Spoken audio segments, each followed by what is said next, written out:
Another college football week has went by without any huge upsets. I mean, let's be honest. No big surprises here in these matchups. Pretty much everything that happened. Well, Kansas. No one cares about Kansas. Okay, nobody cares. So yeah, every important game everyone could kind of expect the winner, like Washington, Utah, and Rutgers and Iowa. What a game! What a fun game to watch. Michigan cleaned up Michigan State. No, Ohio State cleaned up Michigan State.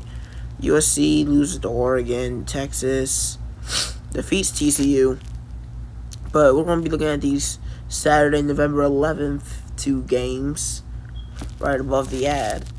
First, we got Ole Miss and Georgia. Bowers returns. Number 1, Georgia routes. Number 10, Ole Miss, 52-17 to punctuate another SEC East title. Number 1, Georgia had plenty of reasons to celebrate before the Dogs even took the field.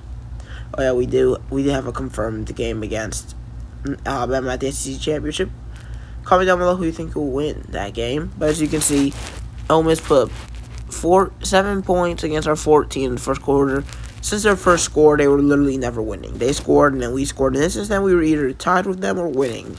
Mostly winning, though, as you can see. As we were never predicted to lose, because we cleaned up this game pretty good.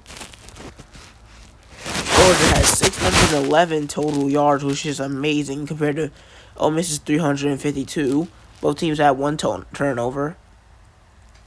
25 first downs, Ole Miss, only 18 as well.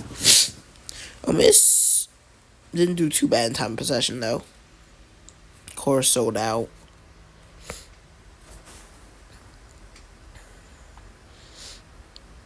Jackson Dart, 10-17, 112 and 1 pick. Not a great game from the air. Spencer Sanders came in a little after him because Dart got hurt. And he wasn't too good either. He was alright, whatever.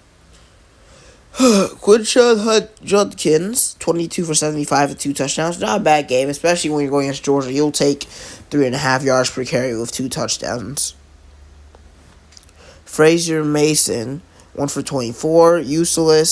Ulysses, that sounds like a Greek name. I want to know who you are. Ulysses Bentley the 4th or something. You had 6 carries for 23 yards, 5 for 21 for Spencer, 8 for 20 for Jackson Dart, 2 for 20 for Matt Jones, and 1 for 4 for Jam Griffin. These guys have some names. The receiving game was a little bit less effective, though.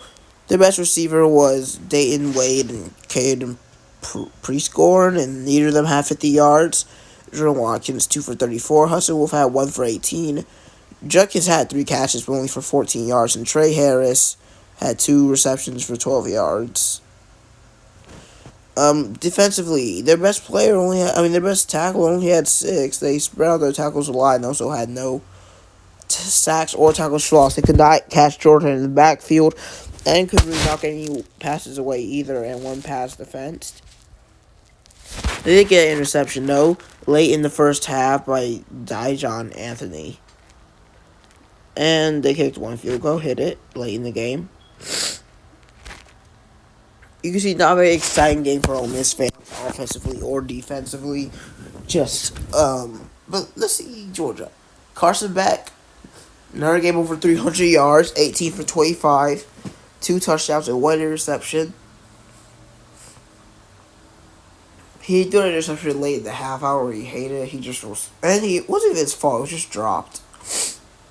It was a tough catch, though. Kendall Milton, 9 carries for 127 yards for 2 touchdowns. With a line of 51 yards. So Milton had a breakout game today. Edwards wasn't crazy, but he was still very good. 12 for 59 and 2 touchdowns as well. Roger Garbson came in later in the game, got 2 for 37. Andrew Paul also came in late, had a good game, 6 for 32 and a touchdown. Beck had 4 for 30. Lab McConkey had 1 for 11. And Cash Jones had 1 carry for 4 yards, which you can see his carries went down since the start of the season. Lab McConkey, 4 for 81 and a touchdown. Dominique Lovett, despite the drop, he still had 4 for 77. Ra Thomas, 254. Brock Bowers, 3 for 34 in his returning game. And he scored a touchdown as well. Jackson has 1 catch. Edwards, Milton, 2 running backs with some receptions. Not too much, though. Um, Oscar Delp, since Bowers is back, of course, going to get less receptions, and whoever Lawson Lucky is had a catch. Sia Allen, the freshman, led our team in tackles. He also had a sack. We had 2 total and 5 tackles for loss. And only 1 pass defense, but he was still in air loss anyway, so it don't really matter. Javon Buller had an interception late in the game. I think it was late. Don't really remember. Hit 1 field goal and 7 extra points. That just tells you how many touchdowns we scored. But yeah, Georgia's really, after this game, has not really any tough games. You could say Texas because they're home. But I'm not too worried about that game compared to the Missouri game at all. Because that was the game I was most worried about throughout this stretch. And then we have Georgia Tech, which is a free win before we head on to Alabama. Ole Miss, they're going to be fine. They get a bowl game. We knew they weren't going to make the playoffs anyway, so, well, there was a chance, but no one really thought they would. Michigan, Penn State, not the funnest game to watch because there's only 39 total points, but a win is a win. Without Jim Harbaugh, number 2 Michigan grinds past number 9 Penn State with 32 straight runs and 24-15 win. I mean, y'all cheated, so let's just see if we can count. I guess it kind of does. Michigan put 14 in the second quarter. Did they only pass in the first half? I think that's what went down. I think Michigan literally ran it every play. Because I don't see any passes here. Wow, Michigan, that's just so boring. That's all I have to say. It's so boring. JJ McCarthy, I'm assuming he only threw it in the first half. 7 of 8 for 60 yards. Then you could see what happened. 26 carries, 145 yards, and 2 touchdowns for Blake Corum. Donovan Edwards, 10 for 52 and a touchdown. And J.J. McCarthy, 8 for 34. That's 227 yards compared to only 60 yards through the air. Do you even want to go over the receiving yards? Because nothing really happened there. Of course, if you fumble that many times, run that many times, so's going to fumble, what Blake Corum did. No players with a ton of tackles for Michigan. They have 1 sack by Jaron Harrell and 3 tackles for loss. I wonder if they were able to steal Penn State's sides before they got caught. Also 4 passes defense, so they're pretty good against that. 3 extra points hit, 1 field goal. Yeah, pretty boring game by Michigan. But I still want to go over this game because this is another top 5 versus top 10 matchup. Drew Aller was pretty bad. 10 of 22 for 70 yards. Not good. 1 touchdown, though. Katron Allen, 12 carries for 72 yards from where he threw the ball. Drew Aller, 10 for 49, a touchdown. Nicholas Singleton, 13 for 43. Anything else? Well, it was kind of boring. They did alright. Hey, Katron Allen did have a log of 34, though, so he livened up the game probably a little bit. Receiving, oh my god, they were bad too. Like, there was a total of 134 passing yards in this game. That's the lowest I've ever seen.